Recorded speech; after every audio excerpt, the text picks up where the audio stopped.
is that I wanted to make sure that in sharing with you that I did share all the important pieces, but then I realized that if I was going to do that, to be honest, we could be here for about a week because there's so much. So I've had to try and condense it a little bit. We've got about an hour today, and obviously I appreciate that people might need to drop off. If you do, please feel free to drop off at any time. That's fine. We are recording it, and I will share that with anyone who's here. And there are some special people who I will also be sharing the recording with who couldn't be with me today. But also I want to keep it for myself, actually. I want to be able to listen back and hear what this version of me sat here with you today shared about that journey. So the first thing I'll do is just to say to everyone that something that Steve shared and shares often is about how we listen to anything that we hear. Is when you're here today, this is a story about my journey. It's a story about my journey to go and see Steve in Phoenix, but actually listen for the point of view for you. Listen for what you will hear in what I'm going to share for you. And that's not with any disrespect to my story. It's because my intention behind sharing this is that there is some gold in here for you guys. So listen with that intention, first of all. Listen for something that will be of value to you, something that resonates, something that lands. I talk about heart thumps, something that you hear that really, lands in your heart, something that you can use, something that you can share, rather than just listening to it as somebody else's story. Also, an invitation that Steve shares is don't listen to agree or not to agree, or whether you like me or whether you don't like me, or whether you like what you hear about Steve or whether you don't like what you hear about Steve. Leave all those judgments behind for today and really just listen for what's in it for you. Just think what is valuable in what I'm hearing for me. So that's my invitation. Obviously, it's up to you how you are in this room with me and how you listen, but that's just an invitation that I wanted to share with you. So I think most of the people in the room do know me and have met me or talked with me at some time or another, but I'll start by introducing myself. I am Rebecca Shannon. I am Source's Pink Angel.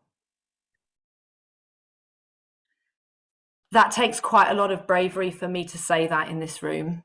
And it's something that I created with Steve in his office in Phoenix, Arizona on the 30th of January, 2023. The pink is a bit of a giveaway, okay? I don't think anyone's going to have a problem with the pink. We all know that. Source we'll come back to, and Angel we'll come back to as well. But I wanted to say that right off from the start. And again, this is a first invitation to drop any judgments that you might have around any of that or any of those words. And it takes me bravery to say them, which means I have to drop my own judgments around those. So that's who I am, but that's not who I was when I started on this journey. And when I was talking to Paula this morning about how I was going to start the talk today and how I was going to start the journey, again, it's where do I start, right? I'm 50 in a month's time. I could start way back when I was 3 years old and I first started doubting who I was. I could go all the way back to then and everything that occurred then. But I'm conscious of the fact that our time is precious today, so I'm not gonna go through that. If anyone wants to know any more about the backstory, you're more than welcome to have that conversation with me. But I looked through and thought, where did this journey really begin for this particular part of my journey? And it really started for me back in December 2021 on Christmas Day. And December 2021, Christmas Day, for me, was the end of a really, really hard year, a really tough year. I'd gone through a lot that year. I'd gone through the final pieces of my separation and my divorce. I had sold my home and moved out of my home into a temporary home, which was a beautiful, beautiful home that was a miracle that was gifted to me. a beautiful farmhouse. And Sally, who's nodding there, was very much part of that journey and with me through that. Sally is a lovely lady who helps people find homes, and she helped me. And I have 3 children. For those of you who don't know, I have 3 boys, 2 of which are teenagers, and they're lovely and I adore them. But they've also gone through a tough year, and they've gone through their mum and dad separating, and they're trying to figure all of that out in their heads. They've started living with their dad for half the time now, so they're going backwards and forwards between their mum and their dad. And their mum and their dad are very different, right? We are very different people. So they're adjusting to all of that as well. And they're spending their first Christmas with me. And if you remember all the way back to December 2021, we were still kind of in lockdown. We'd just been told by the government that, you know what, if you want to see people, that's fine. But if they get ill and die, that's on you. So quite a lot of us had decided not to mix our families at Christmas. So I was literally on my own with my children.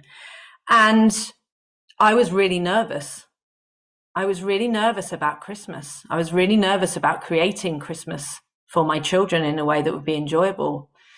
And as I did often then, I really tried very, very hard to create the perfect Christmas for them. Probably too hard if I look back now. And so we'd woken up early, we'd had presents, they'd ripped all the wrapping off as they do. And they'd literally opened all their presents and were done by about 10:10. And so we have a whole Christmas day stretching ahead of us. And I won't go into all the details, but it was tough. I was struggling, they were struggling. They were missing their dad who had COVID at the time and couldn't come and see them even for a little bit on Christmas morning. So it was a tough day. And Christmas dinner deteriorated into everyone leaving the table without eating their Christmas dinner and me feeling pretty rubbish about myself. And so I took myself off up to bed and decided to just leave them playing on their games. 3 boys, they went off and played on their games. And I went off and I thought, I'm just going to get into bed. And next to my bed was a book that I bought. And again, if any of you know me very well, and I think Fiona might resonate with this, is I buy a lot of books. Fiona's got a lot behind her.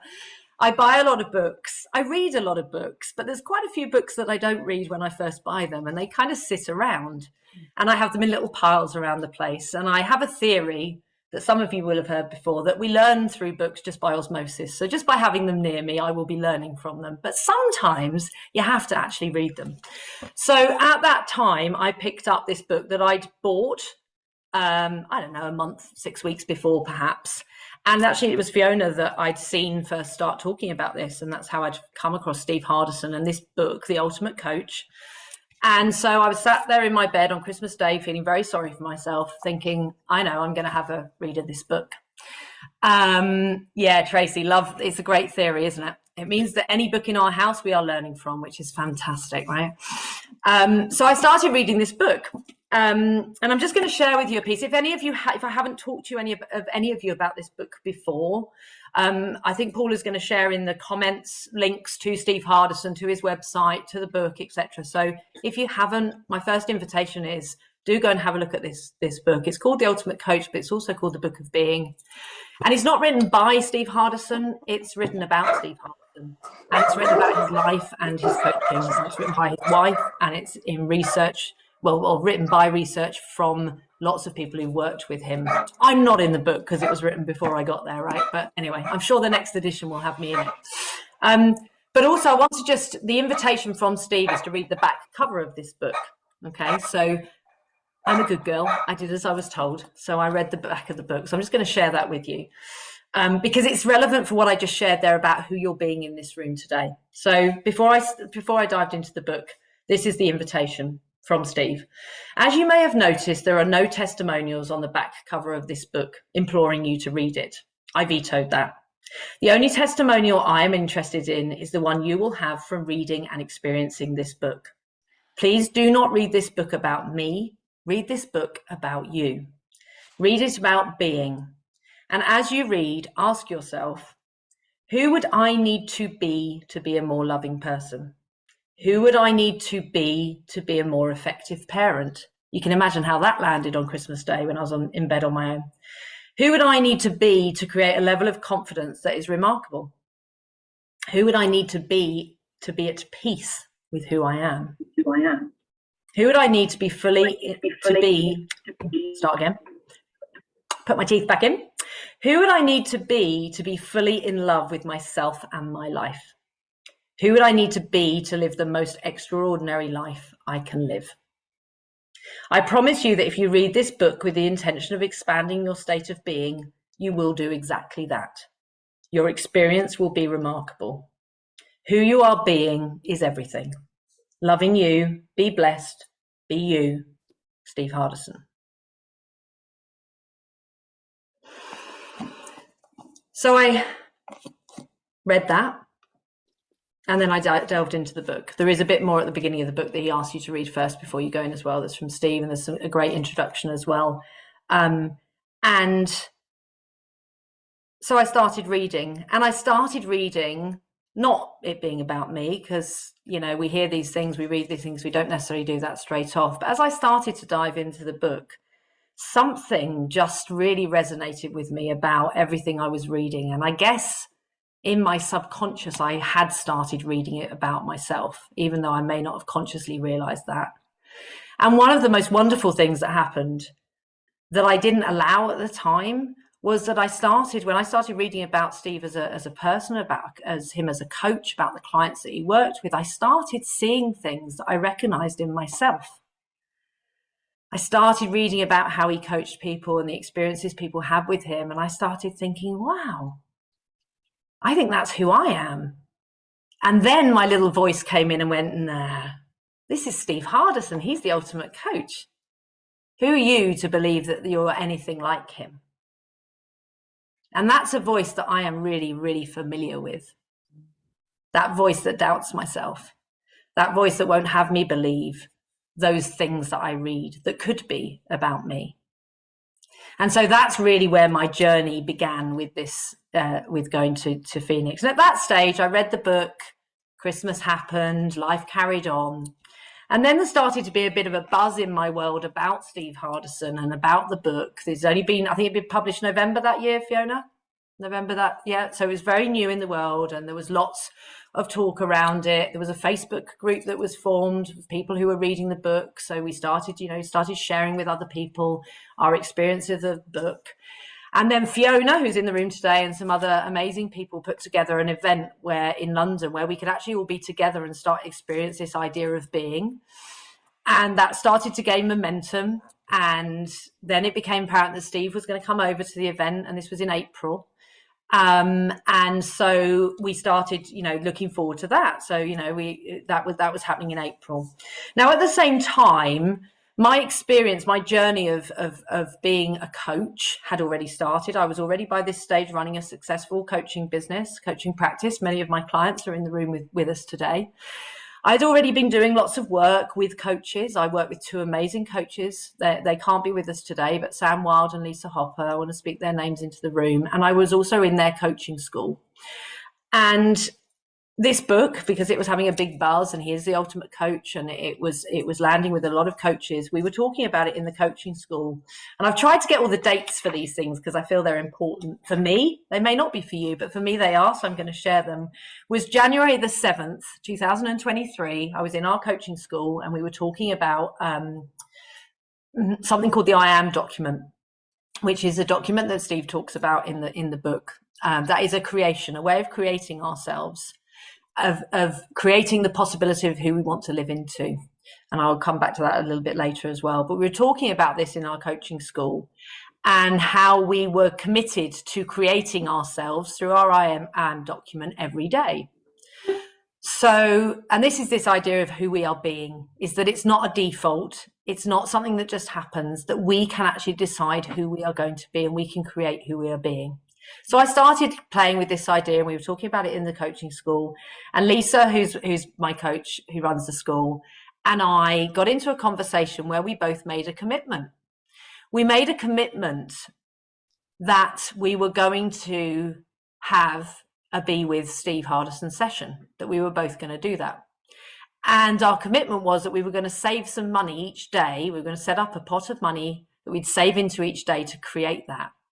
Now, let me give you a little idea here at this stage. It's $10,000 to go and have 2 hours Be With session with Steve Hardison. It's a lot of money. And I made that commitment that day with Lisa, that I would create my I am document, that I would speak it every day, and that every day I would put money into the pot to go and be with Steve Hardison. Now, here's the real truth, guys, right? I didn't really believe it at that stage. It seemed like a long way off. $10,000 seemed like a long way off. Flying across the world to go and spend 2 hours with a coach seemed like a long way off right then. And I don't think I really believed the commitment that I made that day. And yet this is something Steve talks about in his book. By making that commitment, it creates a black hole and everything else gets sucked towards that commitment. And I don't think I was conscious that as soon as I had made that, that's what started occurring in my life. So I set all that up on the day, and I also shared later that day, and I shared this in the coaching school, I found a note, some notes that my son had brought home that day. And this is when you start seeing the miracles that happen in life, which is something that Steve talks about as well. And the very same day, my son had brought home some Post-it notes of what he'd done at school that day, and they'd been asked to talk about who they were. Purely by chance, on exactly the same day I was talking about my I am statement and the commitment I was making. And he came back with these Post-its which he'd made, which were I am happy, I am creative, and I can't remember what the third one. I am funny, I am creative, and I am happy. So my 8-year-old boy, as he was then, had already created his I am document and brought it home. So that was one of those miraculous coincidences. So from that point, obviously, I started putting away £10 a day, just £10 every day into my little savings space in my Starling bank account to go towards my trip to Phoenix, Arizona. And fast forward a lot here, April the 30th comes along. And as I said, the lovely Fiona and many other wonderful people in my world had created this event in London, the Ultimate Experience in London, where we had Steve Hardison and many other amazing guests speaking about their experience of Steve, about their experience of the book, and about their experience of being. And they shared that on stage. And it was the most wonderful experience. It was the most wonderful day. I keep referencing Fiona. She is here. She's a dear friend of mine and a fabulous coach. If any of you don't know Fiona, please find her. Just go, look up Fiona Ross and find her. Or Fiona, share your website in the chat. Fiona opened that day with the most beautiful invitation for everyone in the room to realize that it wasn't about the people on the stage, but like I did with you guys today, it was about the people in the room, about us in our seats, what we were hearing, what that meant for us. And I turned up in my usual manner, bouncing in with lots of energy in my bright pink fluffy coat, and had the most wonderful experience. And my commitment to going and seeing Steve in Phoenix just got strengthened a little bit. Thanks, Fiona. And so when I got back from that, and I shared in my coaching school how the day had been, I met some incredible people. I met Steve Hardison. I met his beautiful wife, Amy. And I came home and I went, I am going to Phoenix now. That commitment became a little bit stronger. And so I upped my savings to £50 a day into my savings pot and just left it there. And it gained momentum and just started saving up. And again, did I give it much thought? Probably not as much as I should have done. I was still creating myself every day. I was still showing up every day. I was still coaching my clients, looking after my children. I was in a relationship at the time, so I was creating myself in that relationship and just living my life. Again, we'll fast forward a little bit here because I'm not going to share everything that happened in that time, but I had to move house again in that time. So May 2022, I had to move again, and the beautiful farmhouse that I was living in, my wonderful friends who'd let me stay there sold it, and a new family was going to move in. And I again had another miracle that another friend created for me, and I moved into the house where I am today. But that was hard. And the next few months were possibly the hardest that I've experienced. And I think the consciousness of being was really impacting me because I had brought it into attention of how am I actually being every day. I wasn't just showing up and doing my work, and I wasn't just doing the cleaning and going away and doing all of that. I actually was really thinking about who am I? And you know what? I didn't really like the answer. I didn't really like who I felt I was. I still had that voice that had me doubt whether I was that person that I thought I could be or should be. And I noticed that the negative voice, that voice in my head that would question everything I was doing, everything I was being, everything that had happened, was getting louder and louder and louder. And you know what? I show up for everyone else. I show up for the people that I coach, and I can lead them and I can help them to see beyond that voice, beyond their judgments, beyond their own beliefs. And yet I was really struggling to do it for myself. And I was creating a lot of separation in my life. I was creating a lot of fear. There was a lot of fear about, not having a permanent home. There's a lot of fear about money. There was a lot of fear about my children. There was a lot of fear in my relationship. And that voice was just getting louder and louder and louder. And I could have ignored it, but I decided to start paying attention. And I decided that I really needed to do the work. And I've been, like I said, I've been working with coaches for many years. I'd been doing the work. It wasn't like I hadn't been, but there was just something that was shouting out at me, there is more to do here. And so I went with it. And like I say, it was a really, really tough few months for me, really tough few months. And there was various things, moving house. I went on holiday to Greece. If any of you were around me in August, you know that was an utter disaster. And again, it was another reason for that voice in my head to go, see, everything you do goes wrong. Everything you create goes wrong. It's not good enough. Which is one of the things that I believed about myself. I'm not good enough. Nothing I do is good enough. Nothing I create is good enough.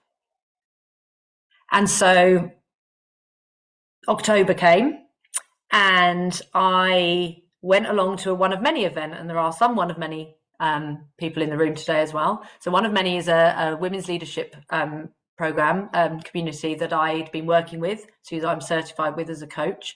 And I started my Lead the Change, a 1-year leadership program with them in 2019.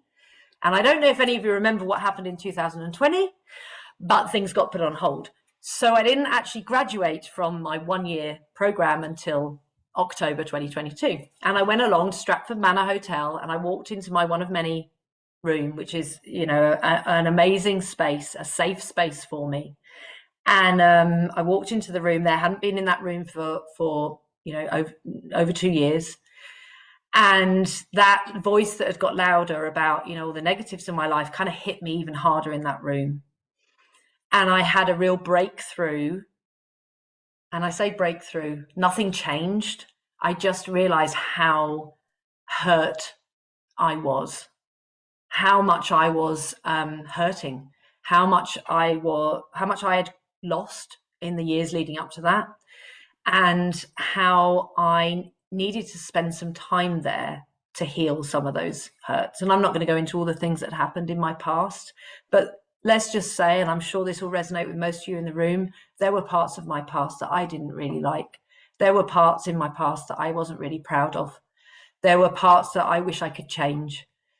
And I realized that I needed to let go of all of those. And that was a really difficult time for me because I came back from that event having really reconnected with myself and realized how I'd just been going through the motions, if you like, with life. And suddenly I was right back into feeling it all. I also did an amazing day a week later, I think, again through one of many, which was called Be Influence. And it was down in Wiltshire and it was with horses. It was a leadership day with horses. And it was one of the most incredible experiences of my life. And there was an exercise where we were invited to literally just go and stand with the horse and just put our hand on these beautiful horses and just shut our eyes and just tune in to the horse. And we, it's a whole other subject, but essentially it was actually really tuning in with ourselves. And I cried. I sobbed because I felt myself in the reflection back from the horse, which is what the purpose of that day was. And again, I really felt the pain and the grief and the loss that I hadn't been feeling, that I hadn't been allowing. And this sounds like it's really depressing, right? But you know what? There was something utterly beautiful about all of those experiences, because actually I realized how disconnected I had become from myself, from my heart. And in the feeling that all of that was bringing up, there was also there was a sense of coming home. There was a sense of, actually, this might hurt a little, or this might feel really uncomfortable, but there's something also really beautiful and magical here. So around that time, just after that, actually, so all of this is going on. So you can imagine the kind of turmoil that is going on inside me, and I'm still doing all the things I normally do. And I was in Wales with my boys for half term, and there was some turmoil around that as well. One of my sons didn't come with me, and I'd looked at my bank account, and hey, guess what? I had enough money. To go over to Phoenix and go and see Steve Hardison. And the first thing I felt was, who am I to think I can do that? Who am I to go and spend that money? Who am I? What do I think I am? What the hell is going on here? You idiot. Is the voice that I heard in my voice, right? In my head. So I sat with it. I spoke to my two coaches about it and said, look, I've got enough money, but I'm feeling some resistance. And they were like, just sit with it. Just be with it. Just see what comes out of it. Speak to Steve. Message Steve. See what he has to say about it.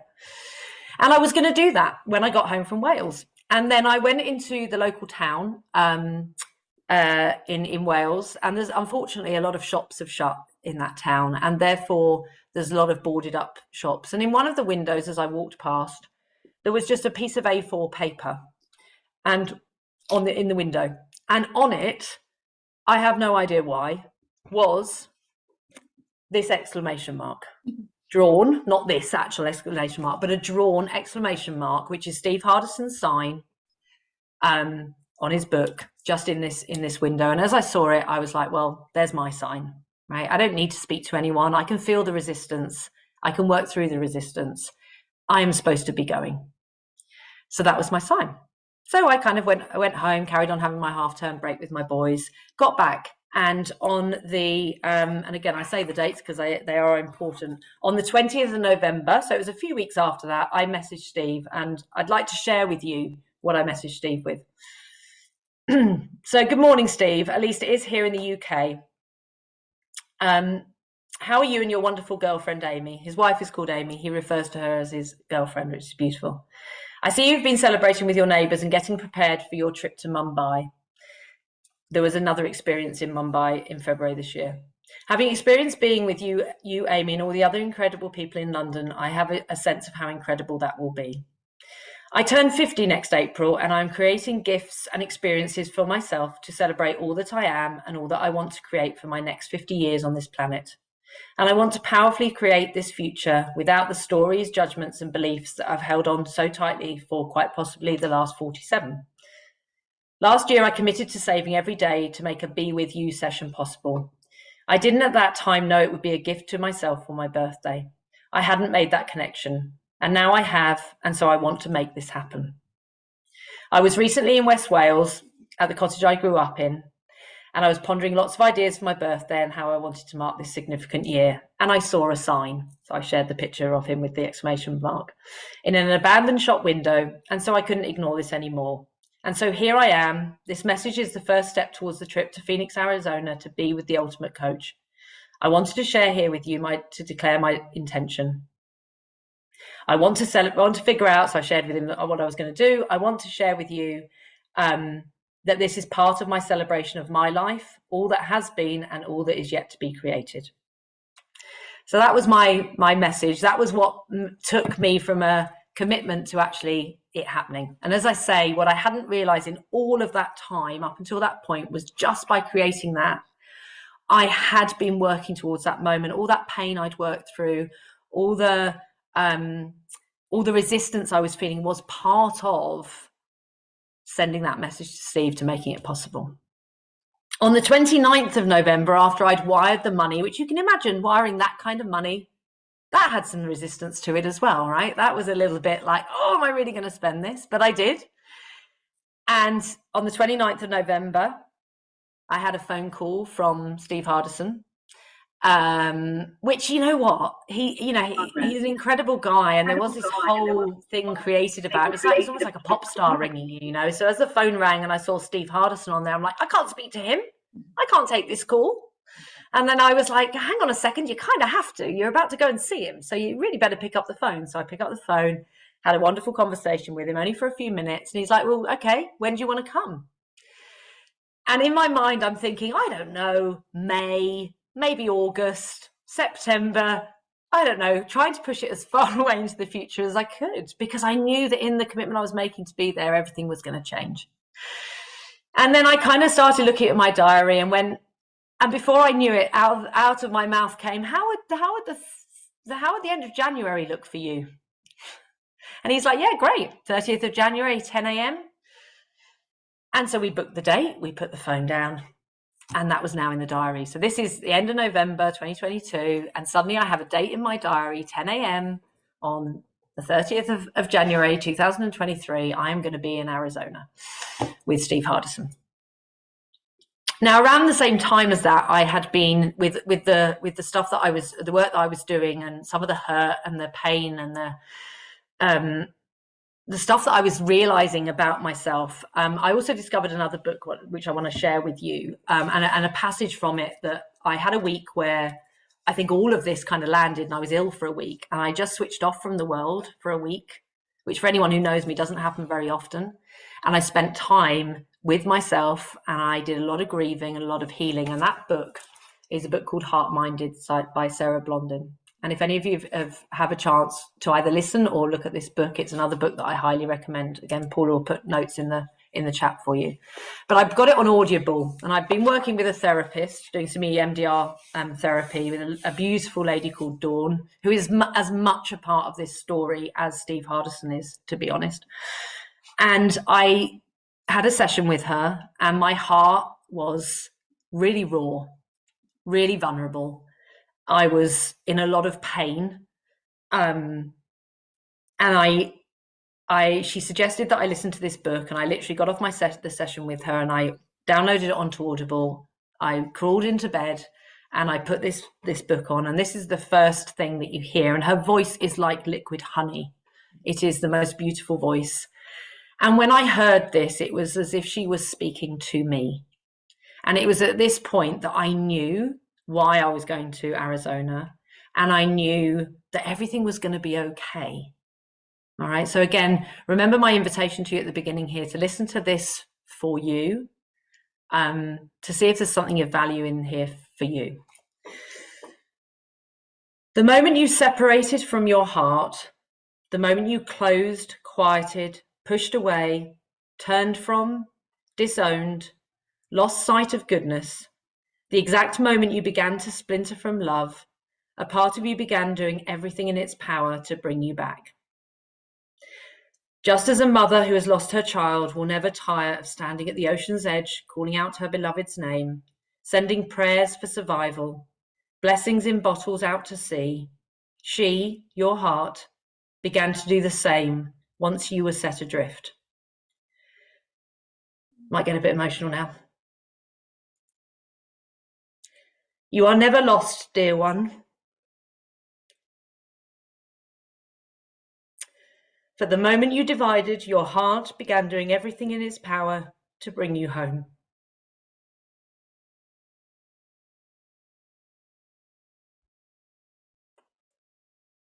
And as I heard that, you can hear the emotion in my voice now. That's how I felt. It was like I had just come home in that moment, because I remember the moment that I disconnected from my heart. And I won't go into the reasons why today, but I can remember it. I felt it. I knew it. And here I was hearing that there was a possibility, not even a possibility, a truth, that everything that had happened since was just bringing me back home. And that was a really significant moment for me. You can probably tell from how I struggled to read it to you. Alongside all of that, I was doing a lot of work with my coaches around all of this. I had several things happen at the end of last year that just felt like the universe was really making sure I was going to get my value when I went over there. I had some heartbreak. I had some health stuff come up. I just felt like the universe was kicking me while I was down, but it didn't feel quite like that. It felt like she was just saying, we're going to get you home. All right. We're going to deal with all of this. It's going to be okay. But you can imagine in the day to day, when you've got teenage boys in the house, when you've got life to live, when you've still got money issues, when you still have, just life, right? That's easier said than done. But I kept going. I knew where I was going in January. So we went through a Christmas, which was another Christmas, which was difficult, different location. Let's go to Center Parcs. That'll make it all okay. And it was a really difficult Christmas. And I felt very alone. And I felt very separated from life, from love, from my heart, from the children that were in the room with me, from my loved one. But again, there was a part of me that was already beginning to believe that this was all going to be okay. I knew we were getting there. I knew everything was going to be okay. So January was getting nearer. And you can imagine a big trip like this. I have my beautiful team who were helping me. They'd done all the arrangements. They booked the flights. They booked the hotels. I had beautiful friends that I'd met in London who live in Phoenix near Steve, who were welcoming me, who were going to look after me when I got there. So I knew I wasn't going to be on my own. By pure coincidence, there was an event that was happening on the Sunday. I was seeing Steve on the Monday. There was an event that was created by a lovely lady called Judy, who created the very first being experience in Phoenix, Arizona was that December, Fiona, or January? January. And so there was another miracle. Not only was I having an experience with Steve Hardison, but there was going to be another group that I could go and spend time with. So I did that so I get ready to fly over to Arizona. Of course, I'm nervous. I've never flown anywhere like that on my own. I suddenly realized every other time I'd gone somewhere, there was someone waiting for me at the other side, or it was part of a holiday package, or, this was like I was literally just going to turn up at Phoenix Airport and go, hi, now what do I do, right? So there was a lot of nerves. I was really, really nervous and excited, and this inner knowing that something was really going to shift in the room. And so I'd been in contact with Steve leading up to the event. So just before I left, I just want to share again some words that I shared with Steve, because I was breadcrumbing the things that I knew I wanted to talk to him about in the room. So I sent him a note. He'd sent me an email, or he'd shared a letter that someone had written him, and there was a bit in there that really, really resonated with me, and I wanted him to know that, because I didn't want to be able to go into that room and not do the work I needed to do. So I was letting him know where I needed to go. So I'll read the words from this. From this email, these words from your client touched a nerve, articulated a thought and a feeling I've had for some time. In my moments of reflection, so these are the words, this is the words from his client, but it really resonated with me. I could have written them. In my moments of reflection, it seems silly to me to go on this loving path and not start with my family. It's ironic to me how often I seem to be able to love friends and strangers even more than I can love people closest to me. Because when I mentioned earlier about that separation, for me, I can love out there. What I was finding really hard to do was love what was really close to me. And part of the reason that voice that I was battling with was, how am I doing that? Why am I doing that? Why am I allowing that separation with the people that I should love the most? So I just sent that to Steve, and that was fine. He just came back and said, yeah, got it. See you when you get here. So I get on the plane. I'm not going to share all the details because I'm conscious of time here, and I've probably taken up more time with the getting there than the being there, right? Get on the plane, go over. It's all really good. Get there, stay at the most wonderful hotel, meet the most incredible people. That was the other thing that happened. Everybody I met on this journey was incredible. Everybody on that journey was wonderful and warm and loving. And here's the thing. Here's a distinction I do want you guys to get, is I created that. I mentioned earlier about the I am statement and creating who we're being. I had decided this trip was going to be incredible. I had decided that the people I met were going to be amazing. I created every experience I had, and I can't share all of them with you today, but I had created that everything that happened on that trip was going to be incredible. And guess what? It was. It really, really was. Even the lady, I had a moment before I went where I was going to dye my hair pink. It didn't happen in the end. The lady sat next to me on the plane had bright pink hair. How does that happen, right? We'd have looked like weird twins if I had dyed my hair pink. Paula's smiling because the only reason I didn't, she sat there or there. The only reason I didn't dye my hair pink was because she was supposed to do it and she wasn't well that week. Otherwise, we would have been sat on the plane with both pink hair.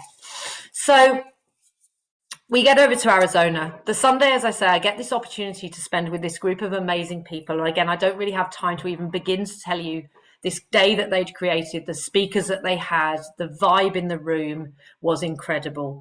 And I was blessed enough. It was a pure miracle that I was there for that day. Again, I could share a whole day on that. But I wanted to share a couple of things that happened in that day that set me up, again, which were the miracles for the next day when I was with Steve. One of the things that happened was there was a guy in there called Steve Bacon, who again is an amazing coach. Wonderful guy, and he'd been flitting in and out of the room because there was something going on around the Super Bowl at the time, right? And he's American, and one of his team was playing, so he was sort of watching the match and then dipping back in. But when he came to do his speech, he said lots of amazing things, but one of them that landed with me was he said about a story with his father when he was little, and he'd been in trouble, he'd done something wrong. And he'd had a tough upbringing, which again, go and have a look at Steve Bacon and find out a bit more about him. But the bit he was sharing was he'd been in trouble, and his dad had said to him, you have a choice. You can either have a flogging or you can stay in your room for 30 days. That's your punishment. You can choose which one you're gonna have. You're gonna have the flogging now and get it out the way, or you're gonna go in your room and you'll miss out on everything. You can go to school, you can eat, you can go to the toilet, and that's it. And Steve said, I chose the 30 days. He said, and then for the next 30 days, when everyone else was out having fun, he said, I spent time in my room thinking, why? Why did I take this punishment? And he shared this story. And as he was sharing it for me, I realized that the stuff that I'd done in my past that I wasn't proud of, the moment I disconnected from my heart that I shared with you, that's what I've been doing. I had been punishing myself every single day. And so that lesson really landed with me. So again, that might land differently with you guys, but for me, I realized that what I've been doing, I've been punishing myself. That little heart that it so touched me when I realized that my heart was trying to bring me home. And I realized I've been creating this war with her and punishing her. So that really landed. The other thing that really landed was that Steve Bacon set himself a challenge in that day where he shared something in the room where he said he'd been wanting to do something in his life and he hadn't done it because fear, his beliefs, his judgments, all of these reasons why he wasn't doing it. And somebody else in the room, and again, there's such a bigger story about this, but someone else in the room said to him, well, why don't you do it now? Why don't you ring that person now? The one that you've been meaning to, and see what you can create. And again, do you know what I saw in him? He's an incredible coach, an incredible person, but I saw hesitation, just like that hesitation I'd had when I created my experience with Steve Hardison. And then I watched him work through it. I watched him walk out the room, ring that person, and he has created a miracle from that phone call. And that all happened while we were in the room that day. And that landed with me of how when we choose to feel our fears, feel our judgments, feel our beliefs about ourselves, and then choose to do something anyway, what can be created? And I realized that's exactly what I had done and why I was sat there in that room with him hearing that story. So that was a perfect setup. This was the day before. I haven't even got to Steve Hardison by this point. And I'm actually sat in this room thinking, I could go home now. I got what I came for. I'm good. I can go. Unfortunately, you can't get a refund. So I thought, well, I better hang around. I better go and see Steve the next day. So, of course, I go to bed that night. I don't sleep very much. I'm super excited. And I wake up the next morning. And here's the other thing with Steve that he creates in your commitment. One, it's a lot of money. Two, you have to go to Phoenix, Arizona. He doesn't come to you. He doesn't come on a Zoom call. You have to go to him. Hence why I'm there. And also, if you're late, tough. If you're late, he won't see you. Now, how's that for creating a commitment, right? Because there's no way you're not going to be there. So I order my Uber super early to make sure. He's only about 5 minutes from my hotel, but I'm like, super early. I'm not missing out. I've spent a lot of money to be here and I want to be here. And I have the most incredible Uber driver, again, the most incredible Uber driver. And we're now friends and we're talking to each other. And I shared with him, this is the other great thing, I was sharing with everyone this experience that I'd created for myself, right? I wasn't shy in telling everyone why I was in Phoenix. I shared with him what I was doing, shared with him why I was there. We had a wonderful connection. We got to outside Steve's house half an hour early, no chance of me missing out. So half an hour early we get there. And Steve had been sending me messages before and saying to me, you know, if you get there early, just go and sit on the porch. And there's a bench there and you can sit there and I will, at 10 o'clock, when your appointment, ring the doorbell and we'll start our session. So I'm sat there get to the porch. And I've used this analogy a couple of times when I've shared this with people. Because I've read the book, and I've read it several times because the invitation is to read the book several times. So I've read the book 3 or 4 times, the Book of Being, the Ultimate Coach book. I'd listened to it on audio the whole way I'd been on my plane. That was my plane journey. I listened to it on the way there to really make sure that I was living it. So when I got to his house, and he flies your flag. Forgot to say that. So he has his flag, and then he flies the UK flag for whoever's good. So whoever he's seeing that day, the flag will be flying. So there's the UK flag waiting for me. And I get there and it's like a film, you know, like a film is your favorite film and you've watched it so many times, you know it back to front, inside out. My one would be Dirty Dancing, right? Any of you know Dirty Dancing? So I arrive at his house and I'm like, oh my God, I'm in the film. I'm Baby. I'm carrying the frigging watermelon. I'm here. This is it. And that's how it felt. It was just so incredible. I can't tell you how incredible it was. I was jittery, I was nervous, but it was so exciting. So I get to the porch, sit down. He's left a book that my 2 coaches had created for him because he knows I work with them. He's been exchanging messages with them. He leaves this for me. I'd gifted him and Amy when I met them in London, because I met them when we were in London. I'd gifted him 2 key rings. Some of you may have one of my key rings, my hearts or my stars. Yeah, Sally's got one. And he'd said to me when I gifted him to them, Amy and I will use these. We will use them in our home. And there, so he'd left them out with, I think one had like, you know, the back gate key on it and one had something else. So he was showing me, he was already creating for me how special it was that I was here. He knew who I was. He knew the gifts I'd given him and they were waiting for me. And then he'd also gifted me a book called The Giants and Smalls, which again is a whole other story about what happened when I was in Phoenix, Arizona, which will have to be for another time. We might have to do a part 2 to this. And so I'm sat there and I'm reading them and I'm all excited and I'm thinking, God, don't miss 10 o'clock and don't ring on the doorbell. Now you're here. And then suddenly I just felt this presence and I looked up and Steve had come round the side of his house and was standing in front of me. And this is how intentionally Steve creates everything in his world. He was wearing pink. He was wearing pink, especially for me. He had the most beautiful pink leather jacket on. He had the most beautiful pink shoes on. He had a, Cath Kidston design. He had a a Union Jack shirt on, like a Cath Kidston style one that's pink, but the Union Jack as well, right? So he's created already for me that he is there just for me. And we have a massive, great big hug.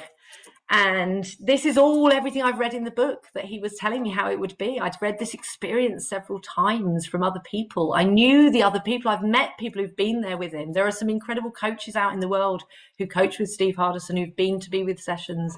And I'm there, little old me with him. It was just the most incredible feeling. And then everything happened as he said it would. We went inside, took me inside. I'd taken him some gifts.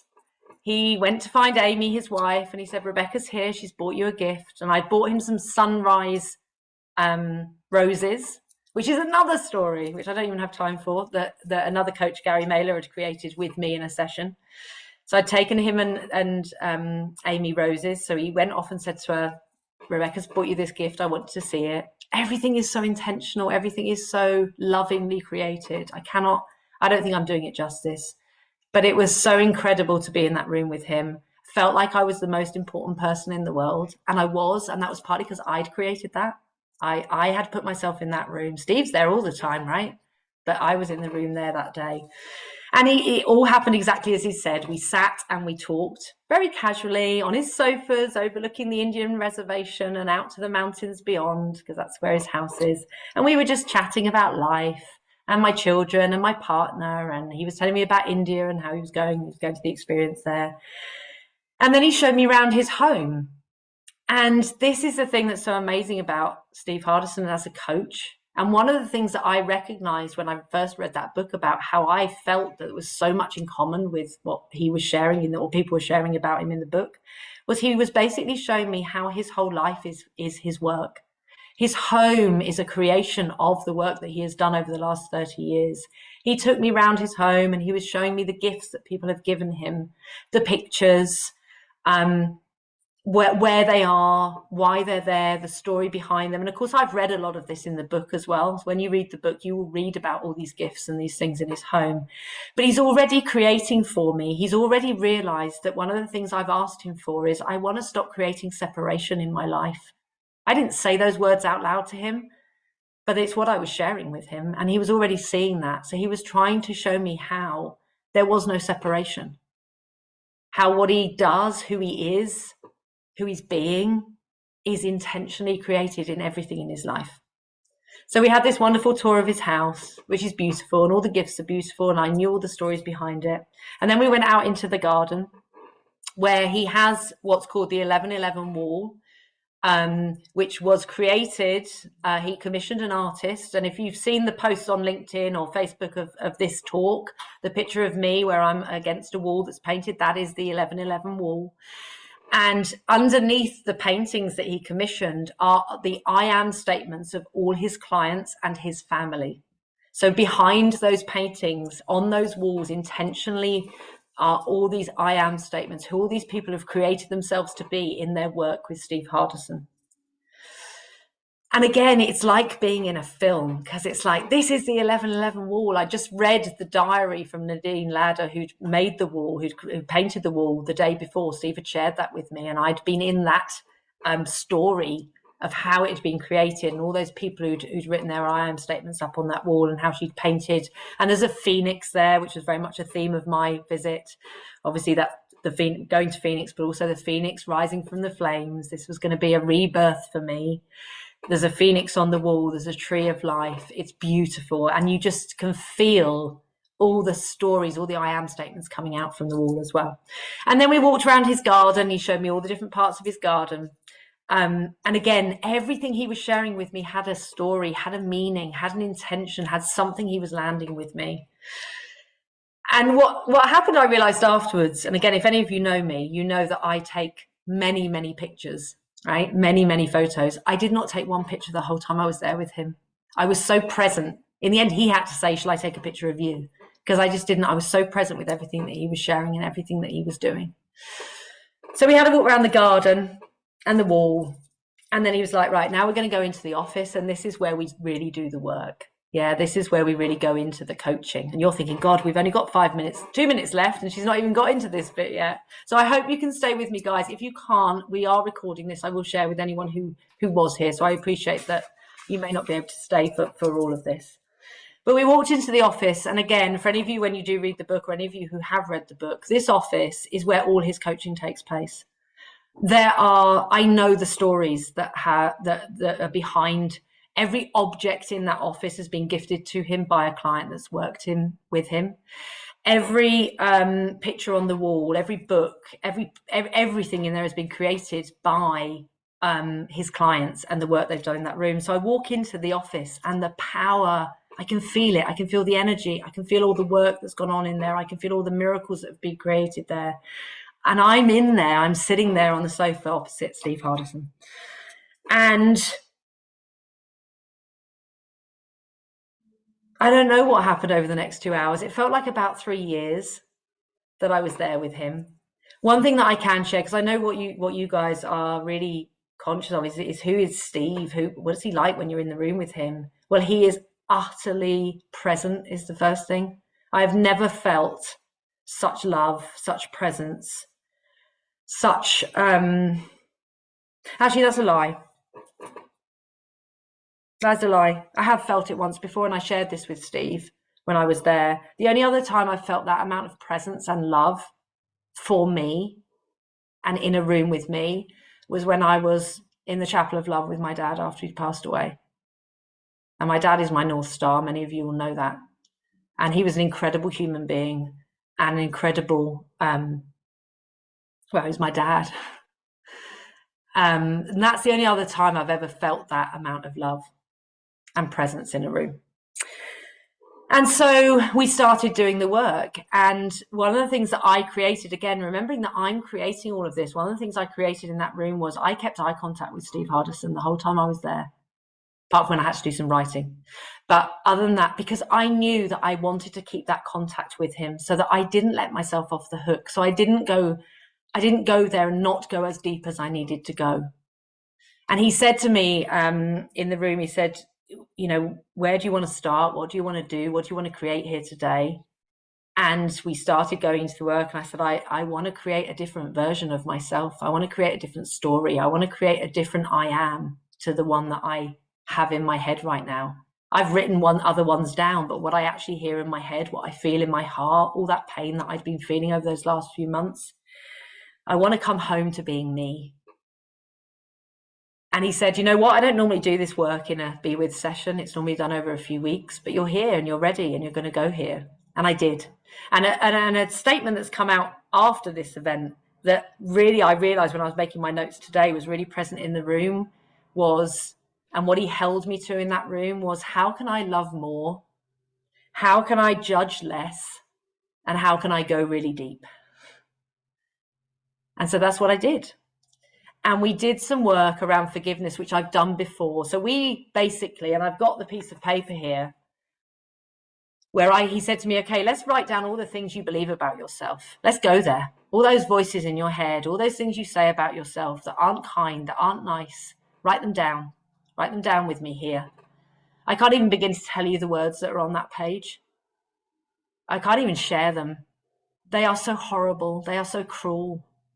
I wouldn't sit here and write this about anybody else, but I was sat there writing it about me. And so then we spent time with them, and he created something else with me, with his love, with his presence, with the commitment I have made to being in that room with him. And we took each statement and we created something different from it. And we created my I am statement. And it started with I am Source's Pink Angel, which is where I started today. We changed those beliefs I had about myself into something that was full of love, that had dropped all the judgments on myself. And he said to me, the moment that I felt that everything shift, the whole universe, you might have felt it was about 5 o'clock in the morning for you guys, I think. But on the 30th of January, 2023, 10 o'clock Phoenix time, well, no, probably about 10:50 Phoenix time, the universe shifted. If any of you have seen the End Game, it's that moment where it goes boom. That's how it felt in that room, because suddenly I didn't believe those statements I'd written down anymore. I believed what I was creating instead. And he said to me, Steve said to me, he said, I don't think you've ever really forgiven yourself.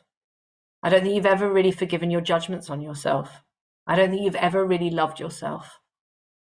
But in that moment, in that room, that day, I did. And I do. And everything that's been created since then. And I am really conscious of time, because there's so much more to share, right? And I probably should have spent less on the time at the beginning and more on the time here. But everything shifted in that room for me that day. And we stayed with it. There was a lot to work through. There were a lot of tears in that room. There was a lot of pain. There was a lot of real honesty and transparency with myself.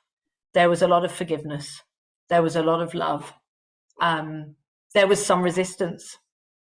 You know, Steve was creating something for me and I couldn't believe it.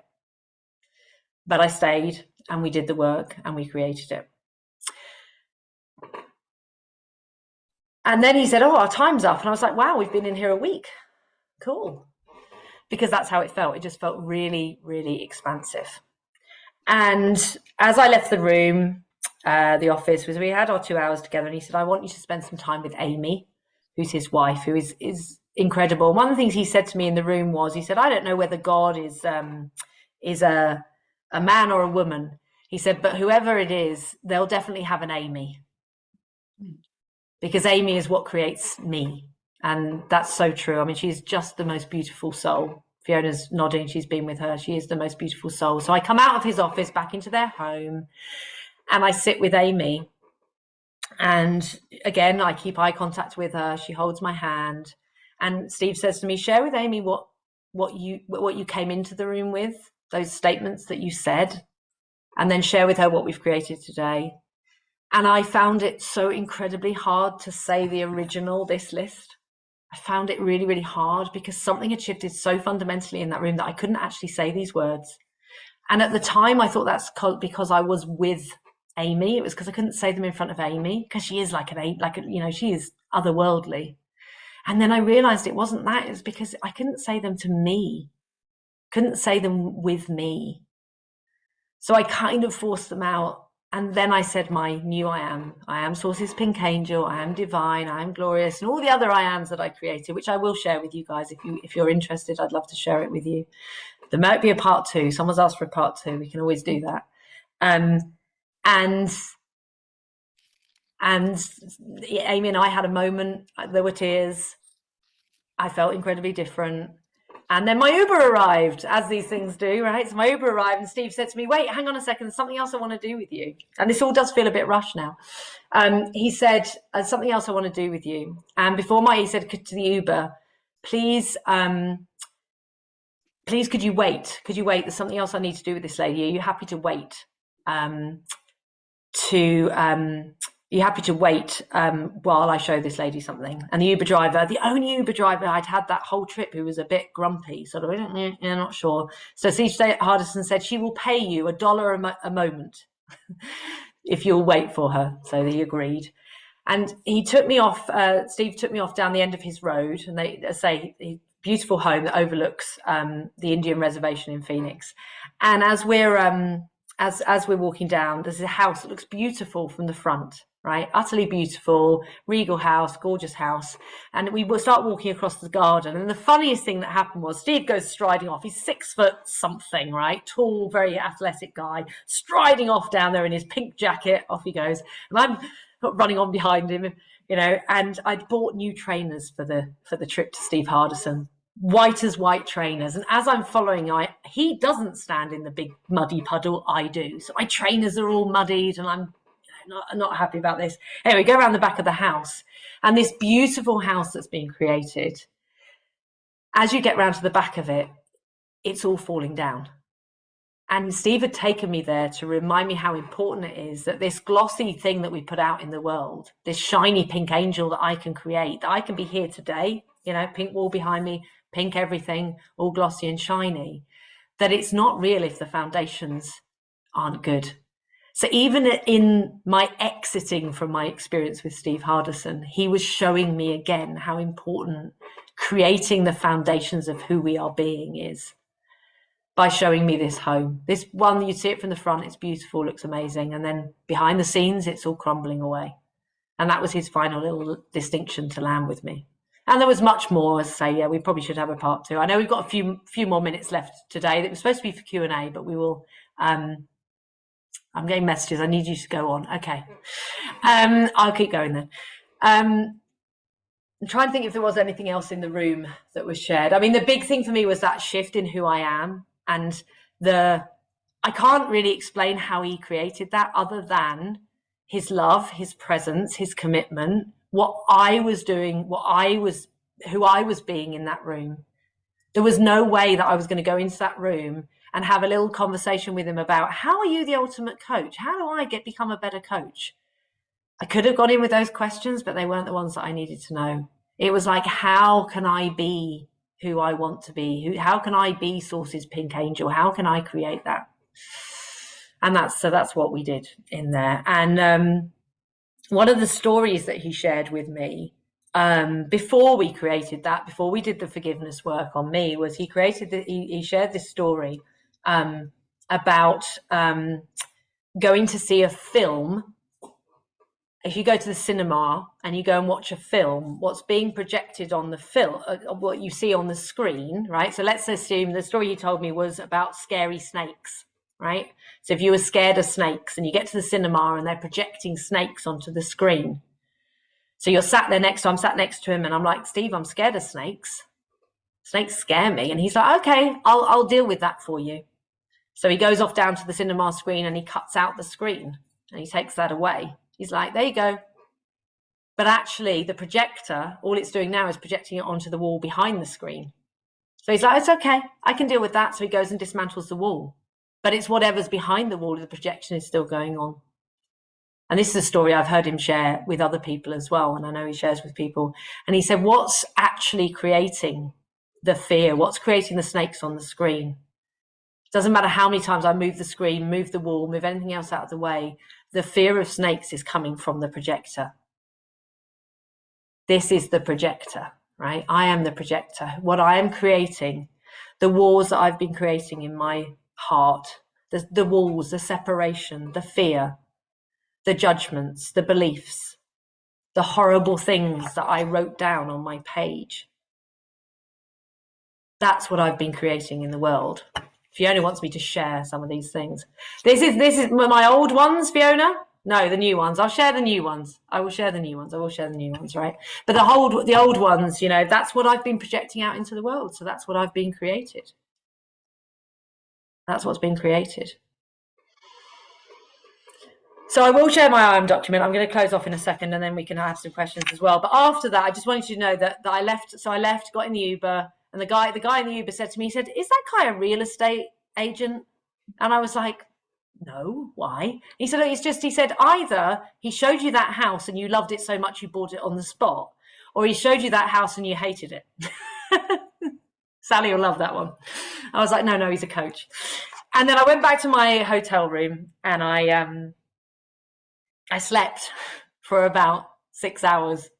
I was exhausted. I was utterly exhausted. I've just done the hardest work. I've just let go of beliefs that I've held for 47 years. And I have created a new version of me. So I slept and I slept and I slept and I slept. And when I woke up, I felt different. I felt utterly different. There was a peace. I think early, I can't even remember when I started this story, but it was something I said about creating peace. I felt peace. I woke up and I just felt peace. And I have felt it ever since in one way or another. Life has happened since. There's some stuff going on right now that is really hurting and challenging my heart.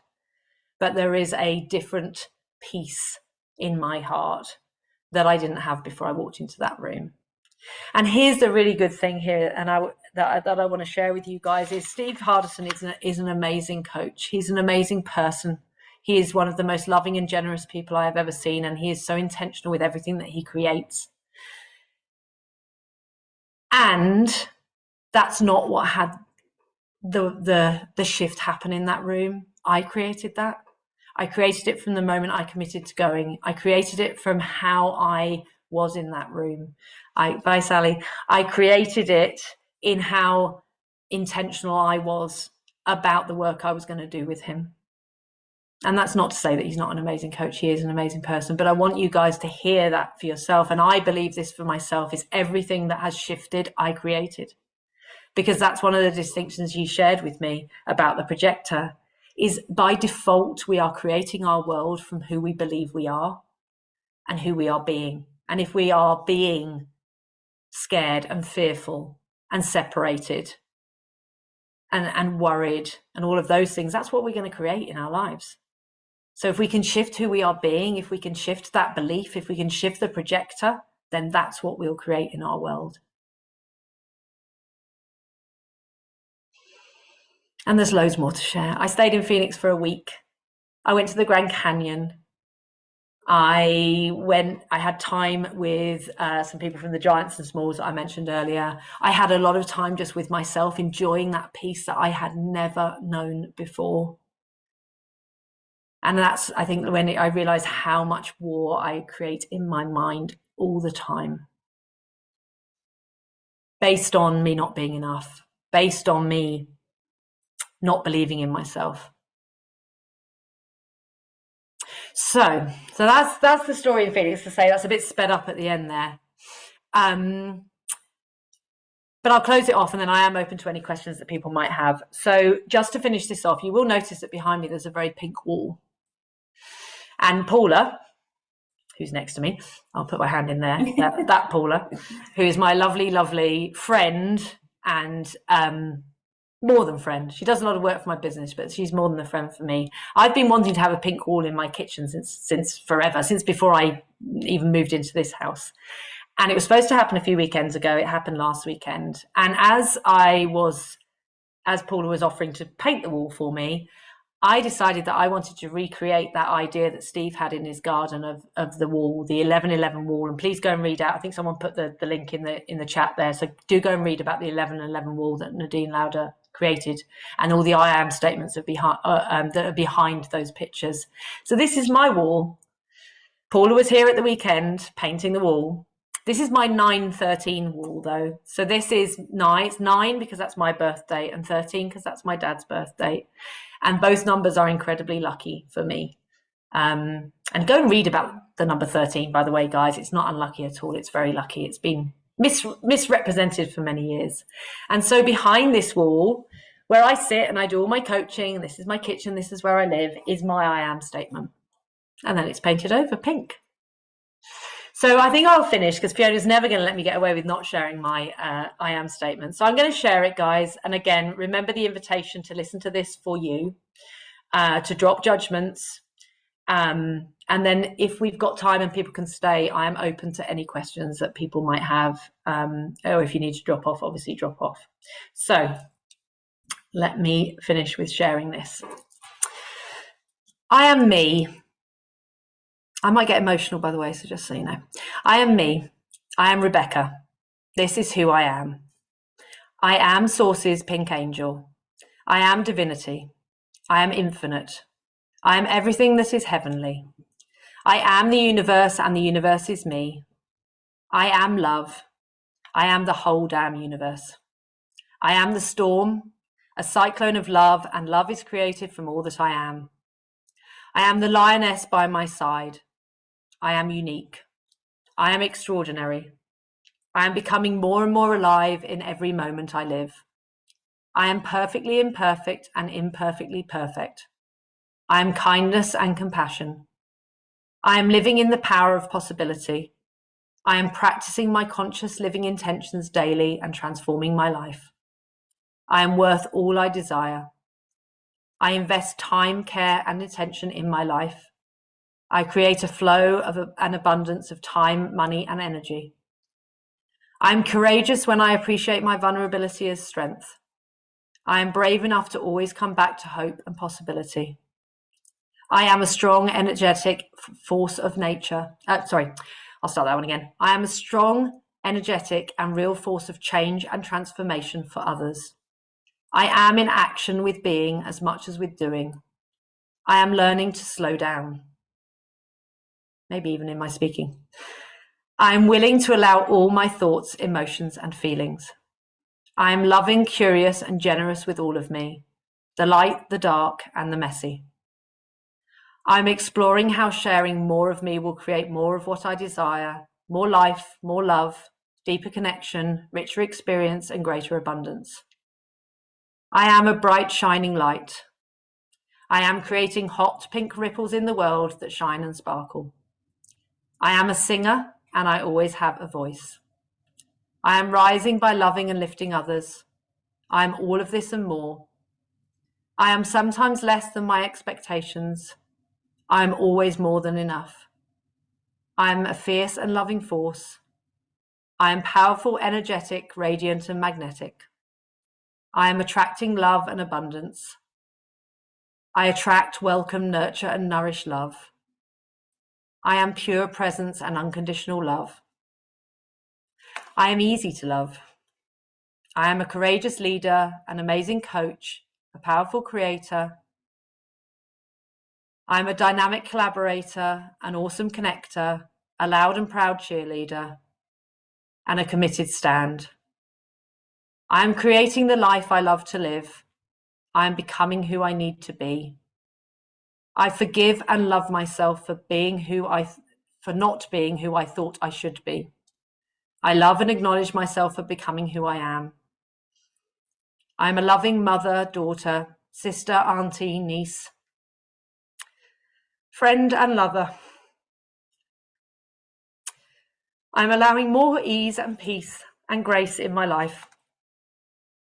I am believing in limitless possibility.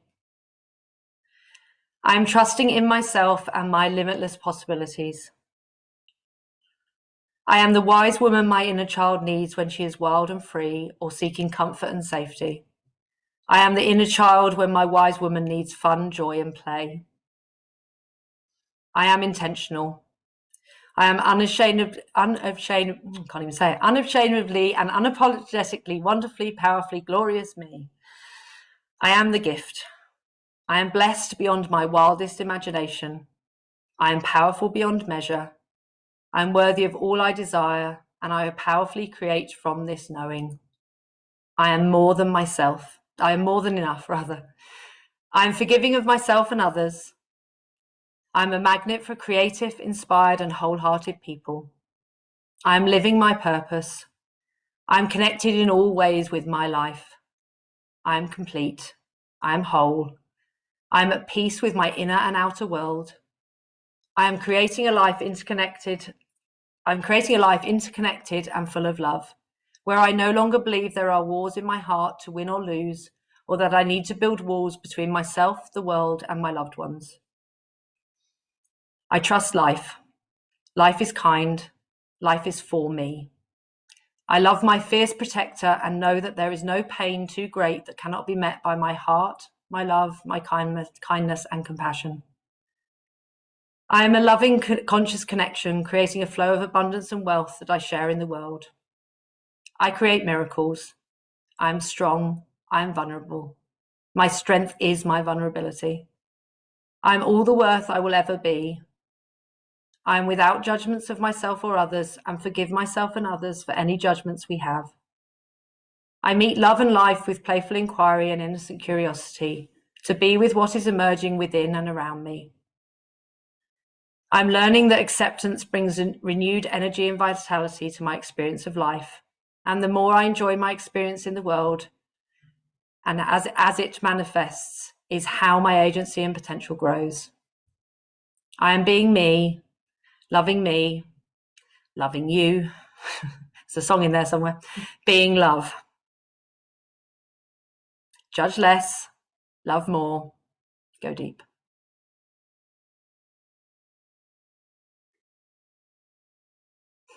Thanks, Fiona. And the I am statement, I mean, mine's a very long one because actually, do you know what? The perfectionist in me was like, that's too long. That's not right. I need to cut that out. That's not a good sentence. That doesn't make sense. I've said that once. And do you know what? In the end, I just carried on. And that's all in here behind this wall, lovingly painted over by my lovely Paula. And it's there so that I can connect to that every day. Because you know what? That statement isn't, it's not done. I'm going to have to connect and practice that every day. There are parts of that, as you could hear when I shared it, that I don't believe yet, that I find resistance to saying. But it's a practice, and I'm going to practice it every day, and I'm going to believe it more each day. There are bits of that statement that I find very hard to say, because even today, I know there are parts of that haven't been true in how I've behaved today. People that I've been with, how I've been with myself. And so that's the other thing I want to share, you know, none of this work that we do is a silver bullet to this. I didn't go over to Steve Hardison. Yes, there were massive shifts in that room, and I don't regret a thing about it. It was the best time and money, attention, and everything else that I could have created for myself, and yet it's not a silver bullet. That's the work that I have to do every single day, and I have to forgive myself every single day for when I'm not all of those things that I've just read out to you. And I promise you that I haven't been that every single day since I've been back, and I won't be every single day for the rest of my life. But my intention is that I am going to live into that document for the next 50 years of my life. So there you are, guys. Thank you for all staying with me. For those that you have stayed. There's so much more to tell. I will do a room 2 if anyone's interested.